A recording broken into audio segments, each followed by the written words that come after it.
Voulez-vous comprendre comment configurer et dépanner les routeurs dans un réseau? Dans ce cours, je vais vous guider pas à pas à travers la configuration d'un routeur, du routage statique et dynamique, mais aussi des protocoles de routage comme RIP, OSPF et EIGRP. À la fin de ce cours, vous saurez comment ces composants travaillent ensemble pour assurer une communication fluide et efficace entre les périphériques réseau.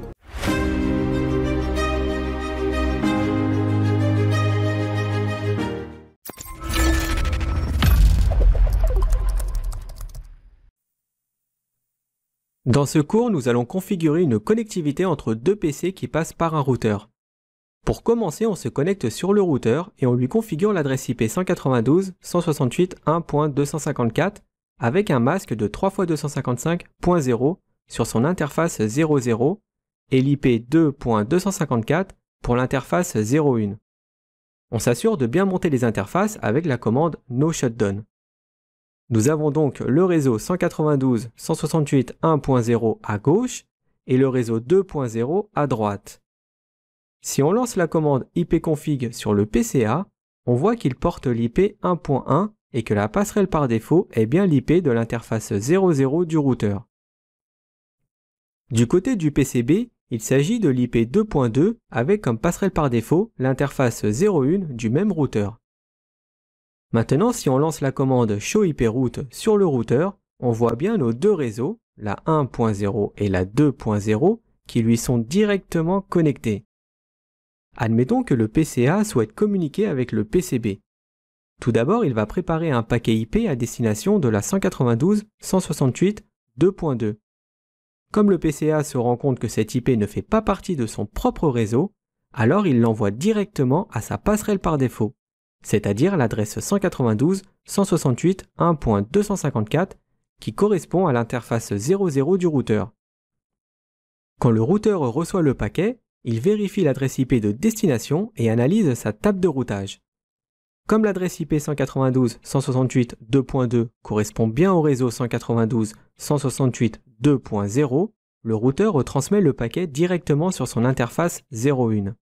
Et le PCB reçoit bien le paquet IP qui lui était destiné.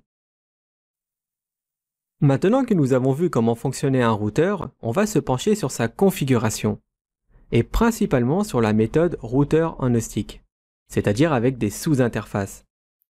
Sur ce schéma, nous avons un commutateur sur lequel est connecté deux PC qui font partie de deux VLAN différents, le VLAN 10 et le VLAN 20, et à droite, un routeur qui est raccordé sur notre switch avec un seul câble. Le routeur doit avoir accès aux deux réseaux VLAN pour qu'il puisse faire son travail de routage. Autrement dit, il doit avoir une interface faisant partie du réseau 192.168.10.0, qui est le VLAN 10, et une seconde interface dans le réseau 20.0 du VLAN 20. Afin d'éviter d'acheter une seconde interface, on va plutôt créer des sous-interfaces sur le routeur. Ce sont des interfaces virtuelles dans lesquelles nous pouvons configurer une adresse IP pour chaque sous-interface. Pour les nommer, on peut choisir n'importe quel numéro, mais il est tout de même préférable d'utiliser les numéros de VLAN pour mieux s'y retrouver en cas de dépannage.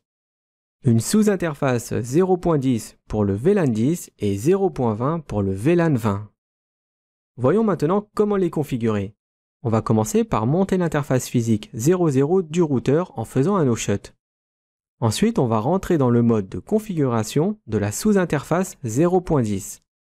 La commande encapsulation.inq plus le numéro du VLAN est très importante car elle permet de montrer au routeur à quel VLAN appartient cette interface. Et la commande IP-adresse permet d'affecter une IP faisant partie du même réseau que le VLAN 10 sur l'interface virtuelle. Ici, on choisit la dernière utilisable, la .254. Cette IP sera donc notre passerelle par défaut pour l'ensemble des PC du VLAN 10. Et on fait pareil pour la sous-interface 0.20. La 0.10 appartient au VLAN 10 et la 0.20 appartient au VLAN 20. Et pour finir, on va aller voir ce qui se passe dans la table de routage avec la commande show IP route. On y voit bien nos deux sous-interfaces faisant partie des deux sous-réseaux. Cela permet au routeur de pouvoir router entre les deux VLAN. C'est-à-dire que les PC du VLAN 10 peuvent communiquer avec ceux du VLAN 20 en passant par le routeur, à condition bien sûr que leur gateway soit correctement configuré. Dans ce cours, nous allons parler du routage statique. Ici, nous avons deux routeurs. Le routeur A a deux interfaces face Ethernet, la 00 et la 01.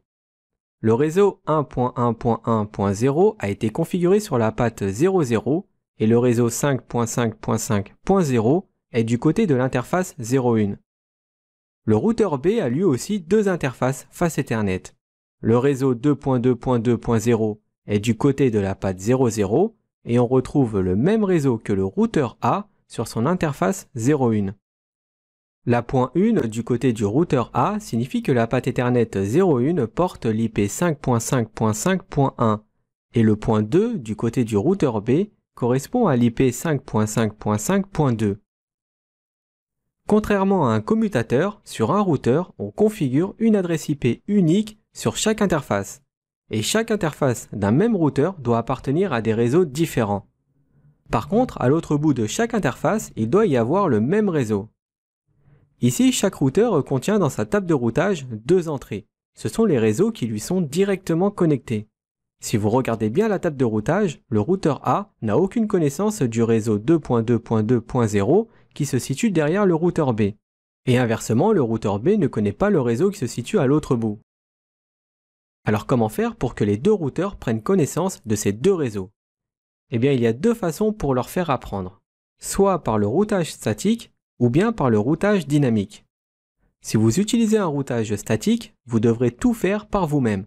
C'est-à-dire que c'est à vous de dire au routeur où envoyer les paquets IP pour tel ou tel réseau. Alors ça peut être amusant au début, mais ça demande tout de même beaucoup de travail. Et nous le savons tous, un bon informaticien est un informaticien feignant, c'est-à-dire qu'il préfère automatiser ses tâches. Et le routage dynamique signifie que nous utilisons un protocole de routage qui échangera les informations des réseaux entre les routeurs.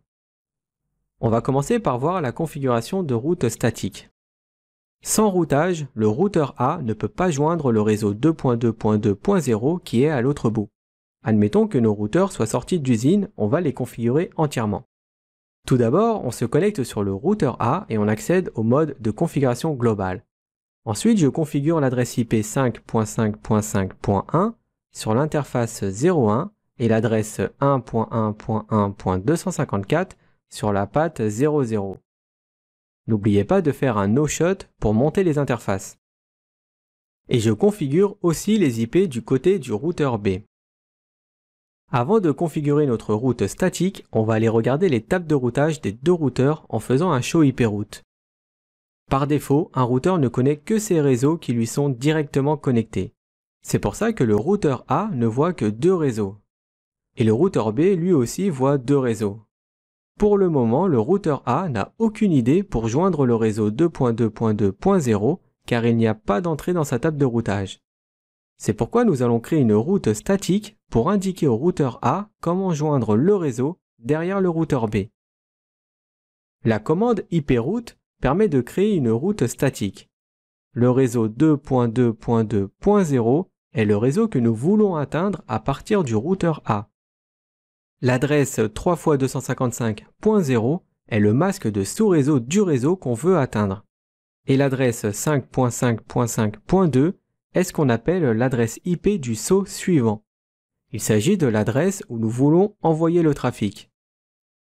Donc en gros, je dis au routeur A que dès qu'il reçoit des trames à destination du réseau 2.2.2.0, alors je les transfère vers la patte 01 du routeur B. Et comme ce réseau lui est directement rattaché, il n'y aura pas de problème. Pour finir, on va retourner voir notre table de routage du routeur A. Ici, la commande show iproute nous affiche bien cette fois-ci une entrée pour le réseau 2.2.2.0. Et si on souhaite construire le chemin retour, c'est-à-dire que le routeur B puisse joindre le réseau derrière le routeur A, alors il faudra lancer la commande sur le routeur B iproute 1.1.1.0 3x255.0 5.5.5.1. Et comme ça, les PC de gauche peuvent communiquer sans problème avec ceux de droite. Chaque fois qu'un paquet IP arrive sur un routeur, il vérifie sa table de routage pour voir s'il connaît le réseau de destination. Si oui, il transmettra le paquet IP et s'il n'en a aucune idée, alors le paquet sera supprimé. On peut aussi dire que le paquet sera droppé. Comme vous l'avez vu, le routage statique est très simple à mettre en place, mais il comporte de nombreux inconvénients. Par exemple, sur cette topologie, il y a beaucoup de routeurs et donc aussi beaucoup de réseaux.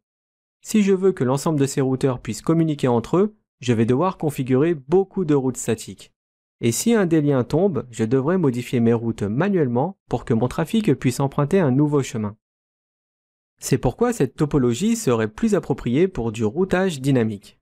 Avec un protocole de routage dynamique, les infos de l'ensemble des réseaux circulent en permanence entre les routeurs.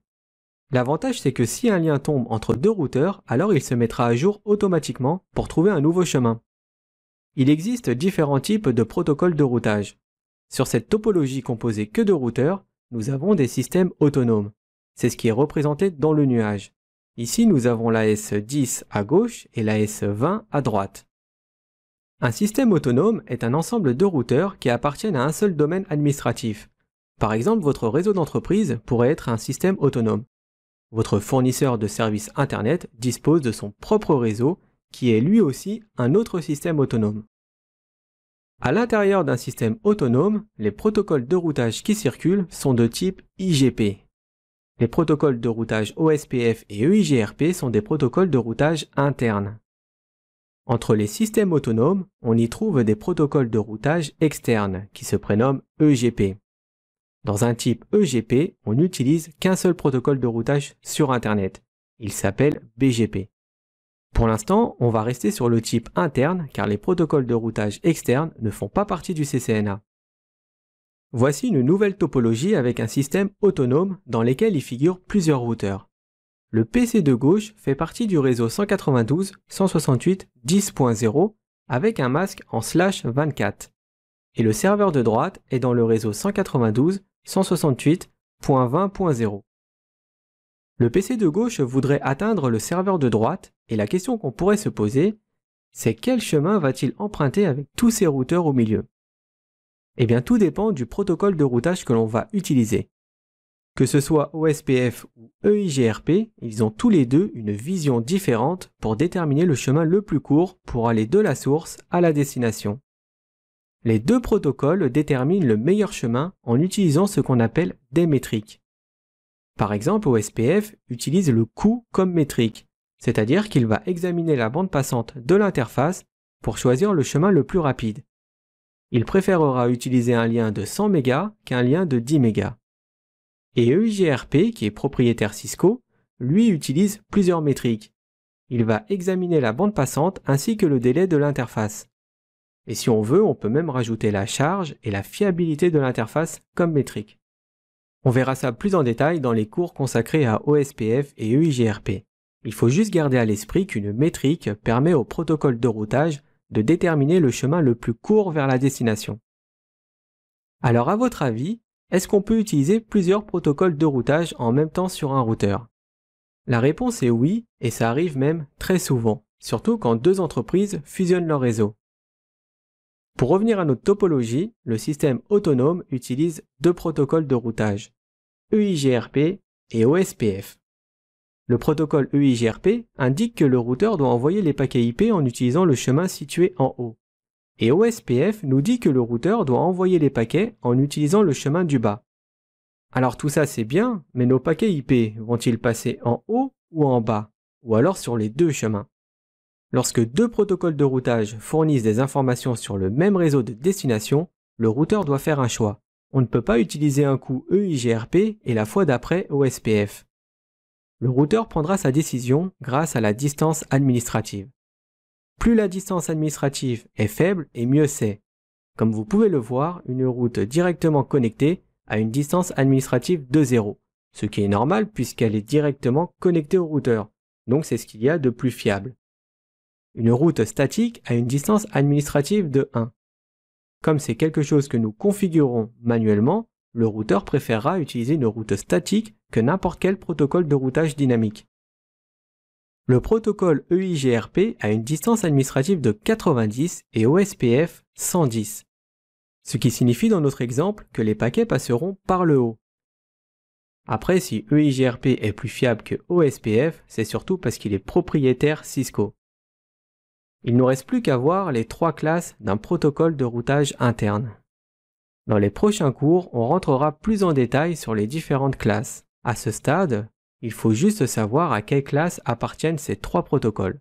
RIP est un protocole de routage à vecteur de distance. EIGRP l'est aussi, sauf que c'est une version améliorée. Et OSPF est un protocole de routage à état de lien.